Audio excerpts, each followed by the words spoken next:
Hello అండి, అందరికీ నమస్తే, గుడ్ మార్నింగ్. ఈనాడు, ఆంధ్రజ్యోతి, సాక్షి 3 పత్రికల్లో వచ్చిన వార్తలు, వాటిలో వాస్తవాలు, అంశాలు అన్నీ కూడా మనం ఈ వీడియోలో చూద్దాం. నేను నిన్నే చెప్పాను కదా, నేను ప్రస్తుతం శ్రీకాకుళంలో ఉన్నాను. ఈరోజు రేపు కూడా ఇక్కడే ఉంటాను. సో అంటే ఇక్కడ గ్రామ దేవతల అమ్మవారి సిరిమానోత్సవాలు అవుతున్నాయి కాబట్టి నేను వచ్చానన్నమాట. రేపు కూడా సో టెంపరీగా అడ్జస్ట్ అవ్వండి. ఏమైనా ఇన్కన్వీనియన్స్ ఉన్నా సరే ఈ ఒక్కరోజు, ఈ 2 రోజులకి. ఇక్కడ మీరు చూడొచ్చు, ఈనాడులో బ్యానర్ వార్తగా కేంద్ర ప్రాయోజిత పథకాలకు మళ్ళీ ఊపిరి వచ్చింది. ఏడాదిలో వెచ్చించింది 14,479 కోట్లు. కూటమి ప్రభుత్వంలో పట్టాలెక్కిన 82 పథకాలు, లక్షల మందికి చేకూరుతున్న లబ్ధి, తాగునీటి సౌకర్యం, రహదారులు, అభివృద్ధి పనులకు ఊతం. ఇక్కడ చాలా సింపుల్. కేంద్ర ప్రభుత్వం దాదాపుగా కొన్ని వందలాది పథకాలకు వివిధ పేర్లతో నిధులిస్తుంది. వాటిని రాష్ట్ర ప్రభుత్వం అదే పేర్లతో కొనసాగించవచ్చు, లేదా వేరే పేర్లు పెట్టుకొని వీళ్ళు కొనసాగించవచ్చు, లేదా ఆ పథకాలు మాకు అవసరం లేదని ఆపేసి, అంటే ఆ ఉద్దేశం నెరవేరేలాగా మరో కార్యక్రమం చేపట్టచ్చు. ఫర్ ఎగ్జాంపుల్, కేంద్ర ప్రభుత్వం బాలికా సంరక్షణ కోసం డబ్బులు ఇచ్చింది అనుకోండి, ఆ డబ్బులు బాలికా సంరక్షణ కోసం మాత్రమే ఉపయోగించాలి. కేంద్ర ప్రభుత్వం హాస్పిటల్స్ బాగు చేయడానికి డబ్బులు ఇచ్చింది అనుకోండి, వీళ్ళు ఏ పేరు పెట్టినా హాస్పిటల్స్ బాగు చేయడానికే ఉపయోగించాలి. కానీ గత 5 ఏళ్లలో ఏం చేసిందంటే వైసీపీ ప్రభుత్వం కేంద్ర ప్రభుత్వం ఇచ్చిన పథకాలకు సరిగ్గా నిధులు వాడుకోపోవడంతో 2021 నుంచి కేంద్రం డబ్బులు ఇవ్వడం ఆపేసింది. అరే వీళ్ళు మిస్యూజ్ చేస్తున్నారు, వీళ్ళు వాడుకోవట్లేదు అని. అలా ఆ ప్రభుత్వం హయాంలో చివరి 4 ఏళ్ళు కేంద్ర ప్రాయోజిత పథకాలన్నీ ఆగిపోయాయి. సో ఇప్పుడు ఈ కూటమి ప్రభుత్వం వచ్చిన తర్వాత కేంద్రం ఇచ్చే పథకాలను వాడుకుంటూ వాటిని మ్యాక్సిమం రాబెట్టుకుంటూ ఉందన్నమాట. కేంద్రం ఎక్కువగా తాగునీటి సరఫరా, గ్రామీణాభివృద్ధి అండ్ రహదారులకు సంబంధించి, అండ్ NHRM అంటే నేషనల్ రూరల్ హెల్త్ మిషన్ అని హెల్త్కి సంబంధించి, అలాగే స్కూల్స్కి సంబంధించి, వీటికి సంబంధించి ఎక్కువగా ఇస్తారు. అలాగే డ్రిప్ ఇరిగేషన్, ఉదాహరణకు డ్రిప్ ఇరిగేషన్ కేంద్రం 45%, రాష్ట్రం 45% ఇస్తే రైతు 10% పెట్టుకుంటే డ్రిప్ ఇరిగేషన్ వస్తుంది అనమాట. సో ఇట్లా చాలా పథకాలు ఉంటాయి. ఎక్కువగా అగ్రికల్చర్, హార్టికల్చర్ కూడా కేంద్రం ఇస్తుంది, కృషి సంచయ యోజన అవి. సో దీన్ని రాష్ట్ర ప్రభుత్వాలు గత ప్రభుత్వం వాడుకోలేదు, ఈ ప్రభుత్వం బాగా వాడుకుంది. సో ఈ సంవత్సరంలో 14,479 కోట్లు వచ్చింది అని వీళ్ళు రాశారనమాట. సో మీకు అర్థమై ఉంటుంది కదా. ఇది పునరుజ్జీవజమాన. ఎన్డీఏ ప్రభుత్వం ఏర్పడిన తర్వాత ఏడాదిలోనే నాటి విధ్వంసం నుంచి వికాసానికి అడుగులు పడ్డాయి. కేంద్ర ప్రాయోజిత పథకాలు గాడిన పడ్డాయి. చంద్రబాబు ఆధ్వర్యంలో కేంద్ర ప్రభుత్వం 14,479.31 కోట్లు వెచ్చించి 82 కేంద్ర ప్రాయోజిత పథకాలకు పునరుజ్జీవం పోసింది. జగన్ సర్కార్ పెండింగ్ పెట్టిన బిల్లులన్నీ చెల్లించడంతో పాటు కేంద్ర పథకాలకు రాష్ట్ర ప్రభుత్వ వాటా సకాలంలో విడుదల చేస్తూ కేంద్ర ప్రజలకు ప్రయోజనాలు అందేలా చూస్తోంది అని రాశారనమాట. ఈనాడు మొత్తం అదే బ్యానర్ వార్త.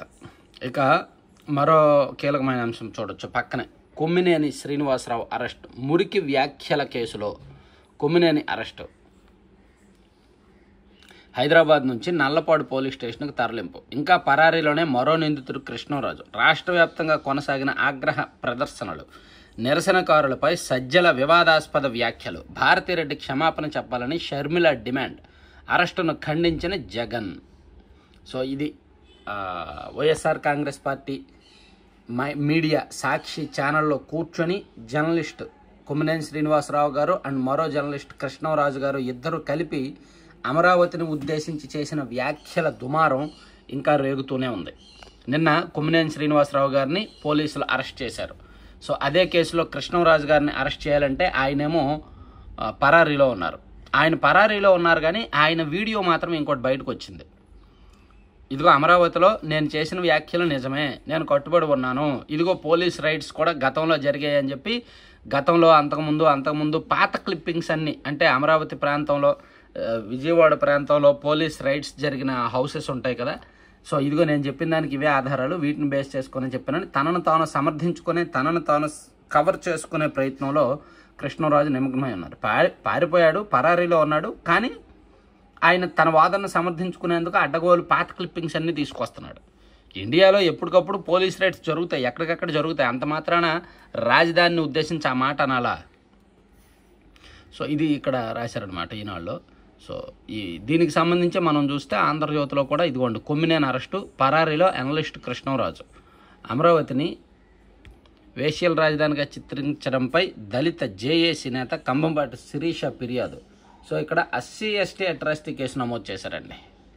SC/ST అట్రాసిటీ కేసు నమోదు చేశారు. తుళ్ళూరు స్టేషన్లో వాళ్ళిద్దరితో పాటు సాక్షి యాజమాన్యంపై కేసు నమోదు.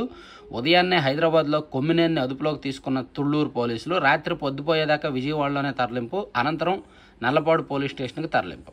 సో ఇక్కడ మనకు అర్థం కావాల్సింది ఏంటంటే, వాళ్ళు రాజధానిని ఉద్దేశించి మాట్లాడారు, కానీ ఇందులో అట్రాసిటీ కేసు నమోదు చేయడం మరి నిలబడుతుందా లేదా అనేది చూడాలి. అట్రాసిటీ కేసు అనేది సాధారణంగా కులం పేరుతో దూషిస్తే వాడతారు, కానీ ఇక్కడ కులం తీసుకురాలేదు కదా. వాళ్ళు రాజధాని అమరావతిలో వేశ్యలు అనేటట్టు అన్నారు తప్ప కులాన్ని తీసుకురాలే. కానీ ఇక్కడ పోలీసులేమో అట్రాసిటీ కేసు నమోదు చేస్తేనే గట్టిగా ఉంటుంది, కేసు గట్టిగా ఉంటుంది, నాన్ బెయిలబుల్ సెక్షన్లు అని చెప్పి దాన్ని యాడ్ చేశారు. అంటే కేసుకు కాస్త మసాలా యాడ్ చేశారు. మరి ఇప్పుడు న్యాయపరంగా ఆ సెక్షన్లు నిలబడతాయా లేదా అనేది ప్రభుత్వానికి పోలీసులకి ఒక ప్రెస్టీజియస్ అంశంగా మారిపోయింది. ఇక వైసీపీ విషం, ఈ ఘటనలు యాదృచ్ఛికం కాదు, విషం చెమ్మండి అంటూ తిరుపతిలో పిలుపు, అమరావతిపై అదే తీర్మానం అమలు, కులాలు ప్రాంతాలే లక్ష్యంగా రాష్ట్రంపై దాడులు, బరితెగించి మరీ అమరావతిపై మహిళలపై దూషణ, కొమ్మినేని వయసుపై జగన్ వింత వాదన, వేధించినప్పుడు అంకబాబు రంగనాయకమ్మ వయసులు గుర్తుకు రాలేదా అని రాశారు. అలాగే నిన్న సజ్జల రామకృష్ణారెడ్డి మాట్లాడిన మాటలు కూడా చూడొచ్చు. శంకర్ జాతి తెగవారు ఇలా చేస్తారు, రాక్షసులు పిశాచులు కూడా ఇలా చెయ్యవు, కొమ్మినేని ఫోటోలను చెప్పులతో కొడతారా, ఇదంతా చంద్రబాబు లోకేస్తే తప్పంతా అని నిన్న సజ్జల రామకృష్ణారెడ్డి గారు ఒక ప్రెస్ మీట్ పెట్టారు. ఆయన పెద్దరికం తీసుకొని బాధ్యతగా మాట్లాడకుండా ఆయన మళ్ళీ కొన్ని వివాదాస్పద వ్యాఖ్యలు చేశారనమాట. సో దీన్ని సాక్షిలో కవరింగ్, ఇదిగోండి సాక్షిలో ఈ వార్తని ఎలా, పత్రికా స్వేచ్ఛపై పాశవిక దాడి. ఏం పత్రికా స్వేచ్ఛ అండి? నోటుకొచ్చింది మాట్లాడి ఒక రాజధానిని, ఒక ప్రాంతాన్ని, ఒక రాజధాని ప్రాంత మహిళలను ఉద్దేశించి నోటుకొచ్చింది మాట్లాడి వాళ్ళు రివర్స్ అయితే పత్రికా స్వేచ్ఛ, రెడ్ బుక్, రాజ్యాంగం, కక్ష సాధింపు, రాజకీయాలు ఇవా? అలా అండం ఎందుకు? రాష్ట్ర వ్యాప్తంగా సాక్షి కార్యాలయంపై పచ్చమొక్కల విధ్వంసం, ప్రజా వ్యతిరేక విధానాలను ప్రశ్నిస్తున్నందుకే సాక్షిపై కుతంత్రం,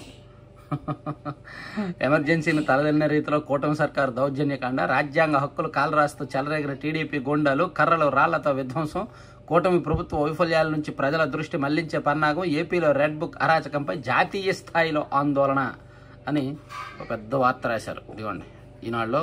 నాణేనికి మరోవైపు కోణాన్ని నిర్భయంగా చూపుతున్న తెలుగు ప్రజల మనస్సాక్షి సాక్షిపై ముష్కర మోకల దాడులకు తెగబడ్డాయి.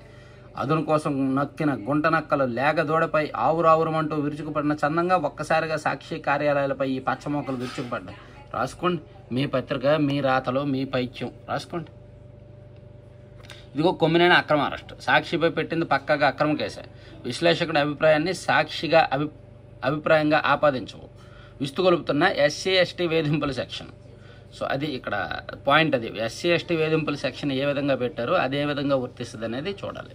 సో దీని మీద జగన్మోహన్ రెడ్డి గారు స్పందించారు. అరాచకానికి కేర్ ఆఫ్ అడ్రస్గా ఏపీ ఏడాది దుర్మార్గ పాలన, అవినీతి వైఫల్యాలపై ప్రశ్నించే స్వరం వినిపించకుండా అణిచేయడానికి చంద్రబాబు అధికార దుర్వినియోగం, ప్రజలు ప్రజాస్వామ్యవాదుల్ని, మేధావుల్ని, జర్నలిస్టులని భయకంపితులను చేస్తున్నారు. తాను చేయని వ్యాఖ్యలకు సీనియర్ జర్నలిస్ట్ కొమ్మినేని అరెస్ట్ చేసి కక్ష సాధింపులకు పతాక స్థాయికి తీసుకువెళ్లారు.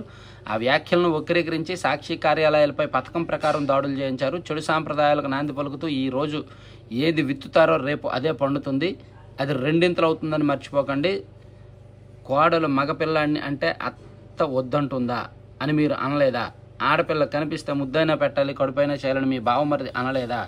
ఈ వ్యాఖ్యలు చూస్తే మీకు మహిళల మీద ఎంతటి గౌరవం ఉందో తెలుస్తుంది అని సీఎం చంద్రబాబుపై జగన్మోహన్ రెడ్డి గారు చేసిన ట్వీట్లు, ఆ అరెస్టును ఖండించిన విషయాన్ని దీనిలో సాక్షిలో హైలైట్ చేశారనమాట. సో ఇది ఈ వార్తకు సంబంధించిన అంశం. సో అది మనం పక్కన పెట్టేస్తే ఇక ఈనాడులో వేరే వార్తల జోలికి వెళ్దాం. ఇక అనుమతులన్నీ ఇస్తున్నాము, సకాలంలో పనులు జరగాల్సిందే, లేకపోతే గుత్తేదారులను బ్లాక్ లిస్టులో పెట్టాలని కేంద్రాన్ని కోరత. NH ప్రాజెక్టులపై ఇక 3 నెలలకు ఒకసారి సమీక్ష. రాష్ట్రంలో చాలా చోట్ల నేషనల్ హైవే పనులు జరుగుతున్నాయి. సో నేషనల్ హైవే పనులకు సంబంధించి అనేక రకాల అనుమతులు కావాలి. మేము అనుమతులన్నీ కూడా చాలా స్పీడ్గా ఇస్తాం, మీరు పనులు ఆపొద్దు, మీరు నాన్ స్టాప్గా పనులు చేయండి. ఒకవేళ ఎవరైనా పనులు ఆపేస్తే మాత్రం మిమ్మల్ని బ్లాక్ లిస్టులో పెట్టమని కేంద్రానికి ఫిర్యాదు చేస్తా అని చెప్పి చంద్రబాబు గారు చాలా స్పష్టంగా అందరికీ చెప్పారనమాట. ఇక భవిష్యత్తులో సామాన్యులు వ్యామగాములు కావచ్చు. భారత్లో మహిళ ఆస్ట్రోనాట్లు వస్తారు, రోదసి నేర్పే పాఠాలు ఎన్నో, అంతరిక్షంలో మనిషికి ప్రత్యామ్నాయం లేదు, రోబోలను పంపినా మానవరహిత యాత్ర అవసరమే అని మానవరహిత యాత్ర నిపుణుడు ఆర్ ఉమామహేశ్వరంతో ఈనాడు చేసిన ఇంటర్వ్యూని హైలైట్ చేశారనమాట. భవిష్యత్తులో సామాన్యులు కూడా వ్యామోగాములు అవుతారు అని. ఇక రగులుతున్న లాస్ ఏంజల్స్ అక్రమ వలసదారుల అరెస్టుతో రాజుకున్న అగ్గి, వీధుల్లోకి వేల మంది జనం, జాతీయ రహదారి నిర్బంధం, వాహనాలకు నిప్పు, నేషనల్ గార్డుల మోహరింపుపై నిరసన, బాష్పవాయువు, రబ్బర్ బుల్లెట్లు, చెవులు చిల్లులు పడే శబ్దాల ప్రయోగం. డొనాల్డ్ ట్రంప్ని ఒకసారి ఆంధ్రప్రదేశ్ తీసుకొచ్చి జగన్మోహన్ రెడ్డి గారి దగ్గరికి తీసుకెళ్ళాలి. జగన్మోహన్ రెడ్డి గారు డొనాల్డ్ ట్రంప్ ఇద్దరు ఒక రూమ్లో కాసేపు మాట్లాడుకోవాలి ఏకాంతంగా 4 గోళ్ల మధ్య. జగన్మోహన్ రెడ్డి గారి లాస్ట్ 5 years పరిపాలన మీద ఒక ఏవీ చూడాలి డొనాల్డ్ ట్రంప్ గారు. ఎలా పరిపాలించకూడదు అనేది అప్పుడు డొనాల్డ్ ట్రంప్ గారికి లైట్ ఎలుగుద్ది బుర్రలో. అప్పుడు ఆయన వైట్ హౌస్కి వెళ్ళిపోయి, బాబు నేను రెండోసారి అధ్యక్షుని అయ్యాక ఆంధ్రప్రదేశ్లో 2019 నుంచి 2024 వరకు ఏం జరుగుతుందో ఆ టైప్లోనే పరిపాలిస్తున్నానని నాకు లైట్ వెలిగింది, కాబట్టి కాస్త పరిపాలన తీరు మారుద్దాము, నెగిటివ్ కాకుండా పాజిటివ్ వైపు వెళ్దాము, అన్నీ పాజిటివ్గా డీల్ చేద్దాము అని అనుకుంటాడనమాట. లేకపోతే అన్ని పిచ్చి నిర్ణయాలు, అంత నెగిటివ్ నిర్ణయాలు, అంత పైశాచికత్వం ఎక్కువైపోయింది అమెరికాలో. ఇక నియోజకవర్గ కేంద్రంలో ఎమ్మెల్యేలకు ప్రత్యేక కార్యాలయం అంటండి. నియోజకవర్గ కేంద్రంలో ఎమ్మెల్యేలకు ప్రత్యేక కార్యాలయం. రాష్ట్రంలోని ప్రతి నియోజకవర్గ కేంద్రంలో ఎమ్మెల్యేకు ప్రత్యేక కార్యాలయంతో పాటు అధికారులు, నిపుణుల బృందాన్ని అందుబాటులో ఉంచుతున్నామని ముఖ్యమంత్రి చంద్రబాబు పేర్కొన్నారు. 26 జిల్లా 175 నియోజకవర్గ కేంద్రాల్లో ఏర్పాటు చేసిన స్వర్ణాంధ్ర విజన్ యూనిట్ల కార్యాలయాలను సోమవారం ఆయన సచివాలయం నుంచి వర్చువల్ విధానంలో ప్రారంభించారంట. సో ఎమ్మెల్యేల కార్యాలయాలు ఆల్రెడీ ప్రైవేట్ అంటే సొంత కార్యాలయాలు, పార్టీ కార్యాలయాలు ఉన్నాయి. కానీ ఇప్పుడు అఫీషియల్గా ప్రభుత్వం పరంగా ఒక కార్యాలయాలు ప్రారంభించారు నిన్న. ఇక సిలికాన్ వ్యాలీకి ధీటుగా అమరావతి క్వాంటమ్ వ్యాలీ 4,000 కోట్లతో 2 దశల్లో పూర్తి. క్వాంటమ్ మిషన్పై సీఎం చంద్రబాబు సమీక్ష. ఓకే, నవ్యాంధ్ర బిడ్డల ప్రతిభను గుర్తించే బాధ్యత నాది, సంస్కరణలతో విద్యారంగం బలోపేతం, షైనింగ్ స్టార్స్ పురస్కారాల ప్రధానోత్సవంలో మంత్రి లోకేష్.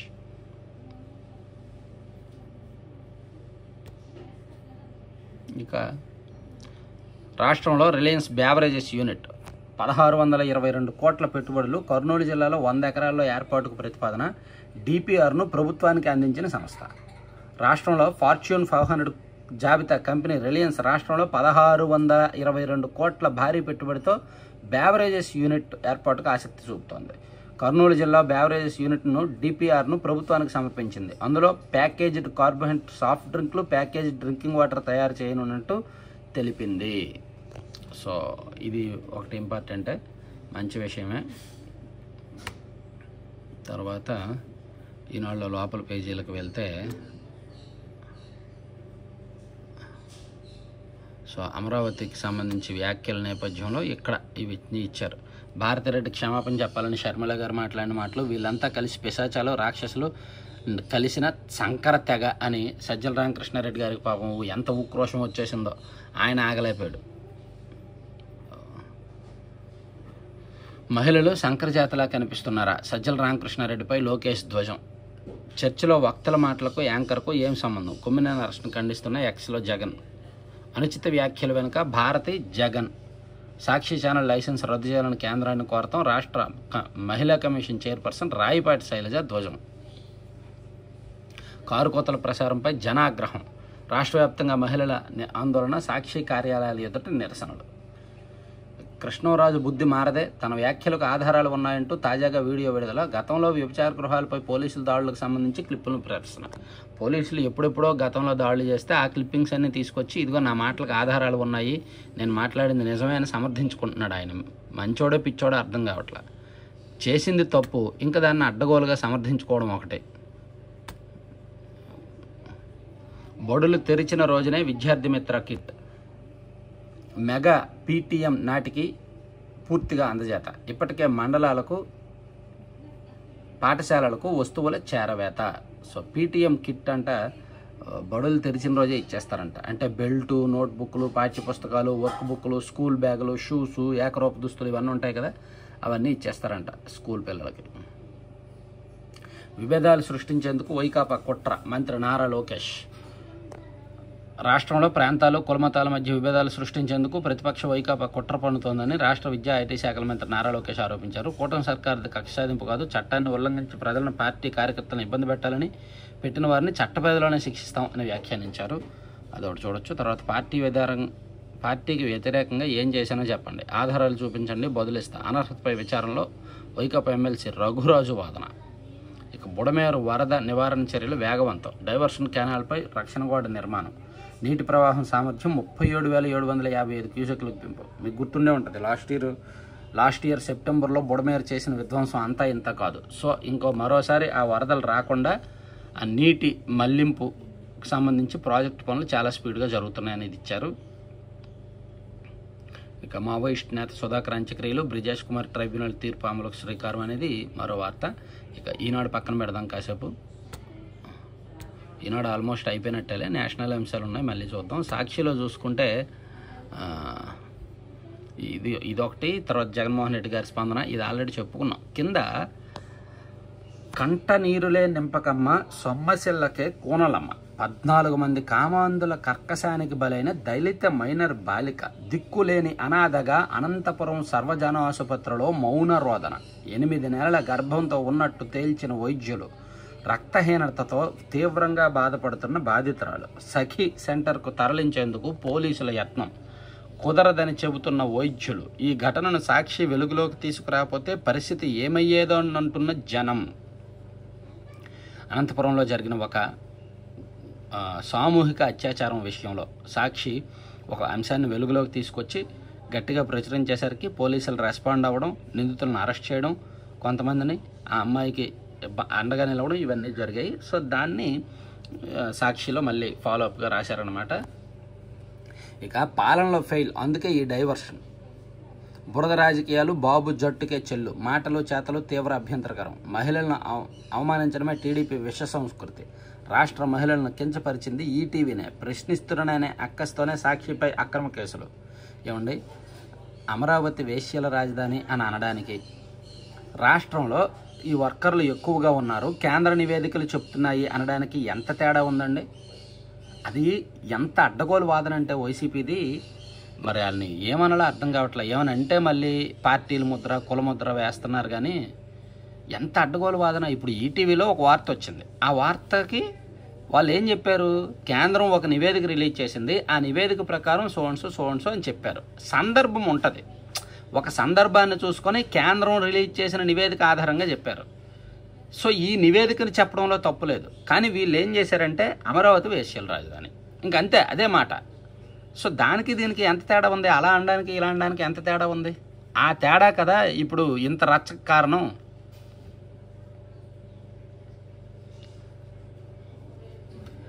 ఇక ఆదాయం పెరిగితేనే సూపర్ 6. ఈ నెలలో తల్లికి వందనం తేదీ ఖరారు. సీఎం చంద్రబాబు, కేంద్రం వాటాతో అన్నదాత సుఖీభావ 3 వాటాల్లో ఇస్తాం. రాష్ట్రంలో రాజకీయ పరిపాలన ఉంటుంది, మేము తీసుకునే నిర్ణయాలు అమలు బాధ్యత అధికారులదే అని. ఆదాయం పెరిగితేనే సూపర్ 6 అని చంద్రబాబు గారు చెప్పారు. అలాగే ఈ నెలలో తల్లికి వందనం తేదీ ఖరారు అవుతుందని చెప్పి సీఎం చంద్రబాబు నాయుడు గారు చెప్పిన మాటలు మనం చూసాము. అలాగే హెరిటేజ్ ఫ్యాక్టరీ, యాక్చువల్లీ తల్లికి వందనం ఎల్లుండికి ఇచ్చేయాలి, వీళ్ళు ఎల్లుండి ఇచ్చేలా లేరు.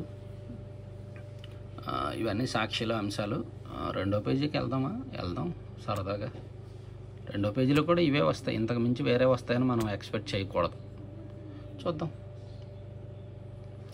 రాష్ట్ర వ్యాప్తంగా సాక్షి కార్యాలయాలపై దాడులు.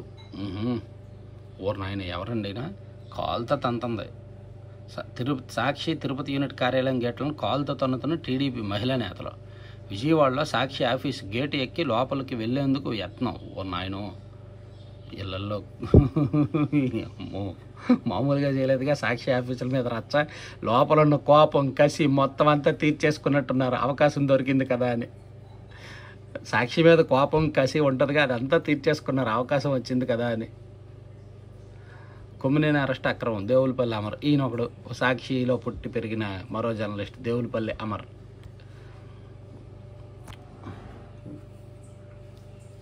పాలనలో ఫెయిల్, అందుకే ఈ డైవర్షన్. సరే, ఇది పక్కన పెట్టేద్దాం. సాక్షి కూడా ఆంధ్రజ్యోతిలో ఒక ఇంపార్టెంట్ వార్త వేశారు. ఇది మనకి ఈరోజు హైలైట్ వార్త అయితే ఇదే. భారత్కి భూహారతి. అనేది ఒక ఇంపార్టెంట్ వార్తని హైలైట్ చేశారు. ఆ వార్త చూద్దాం ఒక్క నిమిషం. సొంత కంపెనీకి జగన్ సంతర్పణ, ఎన్నికల షెడ్యూల్కు ముందు బరితెగింపు. భారతీ సిమెంట్స్కు 744 ఎకరాల సున్నపురాయి లీజు. వైఎస్ హయాంలో రఘురామ్ సిమెంట్స్కు మంజూరు. రాష్ట్ర ప్రభుత్వంతో ఒప్పందం చేసుకొని రఘురామ్, ఆ తర్వాత భారతీ సిమెంట్స్గా పేరు మార్పు. కేంద్ర సవరణలతో కాలం చెల్లిన ఒప్పందాలు. జగన్ సీఎం కాగానే పునరుద్ధరణకు ప్రయత్నాలు. హైకోర్టు ఆదేశాలకు న్యాయ సలహా గంతలు. అడ్వకేట్ జనరల్ సహా పలువురి పాత్ర. కడప వాసి ఫిర్యాదుతో స్పందించిన కేంద్రం సమగ్ర విచారణ జరిపించాలని రాష్ట్రానికి ఆదేశం. సో ఎన్నికల టైంలో 744 ఎకరాల సున్నపురాయిని భారతీ సిమెంట్స్కు కట్టబెట్టుకో. ఇది అధికారం ఉన్నప్పుడు వీళ్ళ కంపెనీలు కట్టబెట్టుకోవడానికి వీళ్ళకి అధికారం కావాలి. జనానికేమో రూపాయి ఇచ్చి వీళ్ళు 100 రూపాయలు దోచుకోవడానికి వీళ్ళకి అధికారం కావాలన్నమాట. సాక్షికి యాడ్ల రూపంలో, సర్క్యులేషన్ రూపంలో డబ్బులు ఇవ్వడానికి, భారతీ సిమెంట్స్కి భారీగా కట్టబెట్టడానికి వీళ్ళకి అధికారం కావాలి. జనాలకేమో మాట్లాడకుండా రూపాయి ఇచ్చేస్తారు. తెర వెనక నుంచి వీళ్ళు 100 రూపాయలు పట్టుకెళ్ళిపోతారు. అధికారం జగన్ది, సంస్థ ఆయన సతీమణి భారత్ది. ఇంకేముంది, భారత్కి భూహారతి ఇచ్చేశారు. 2024 సార్వత్రిక ఎన్నికల షెడ్యూల్కు ముందు భూ సంతర్పణ చేశారు. అధికారాన్ని అడ్డం పెట్టుకొని అనేక చట్టాలను తొంగలో తొక్కి మరి భారతీ సిమెంట్స్కు 50 ఏళ్ల పాటు సున్నపురాయి లీజులు రాసిచ్చేశారు. కేంద్రం చేసిన 2 సవరణల ప్రకారం భారతీ సిమెంట్స్కు లీజులు కేటాయించడం కుదరదు. అమలులోకి రాని మైనింగ్ ఒప్పందాలు మురిగిపోయాయి. కానీ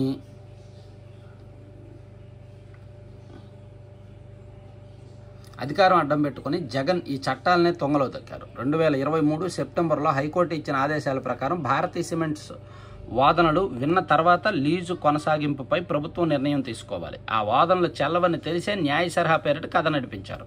అడ్వకేట్ జనరల్ను తప్పుదోవ పట్టించారా, లేక ఆయనే అబద్ధాలు చెప్పారా? మైనింగ్ శాఖ కార్యదర్శి, డైరెక్టర్, మంత్రి వీరికి నిజాలు తెలియవా? అన్నీ తెలిసి భారతీ సిమెంట్స్కు సున్నపురాయి లీజులు కట్టబెట్టారా? ఇప్పుడు ఇవన్నీ తేల్చాల్సిన అంశాలు కూటమి ప్రభుత్వమే.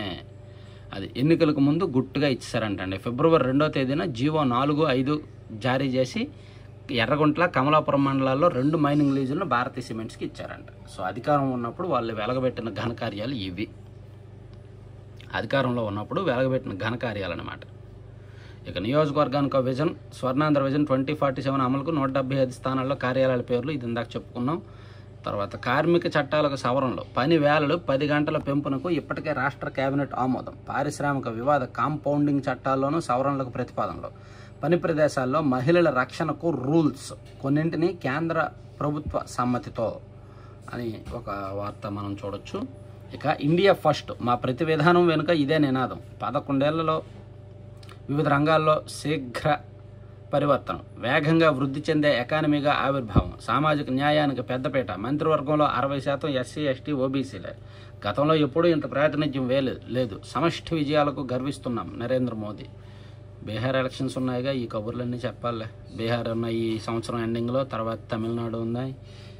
ఓకే, తర్వాత నక్సల్స్ మందుపాత్రకు అందరం ఎస్పీ డిఎస్పీ ఇన్స్పెక్టర్ తీవ్రగాయాలు. ఛత్తీస్గఢ్ సుకుమా జిల్లాలో ఘటన అంటండి.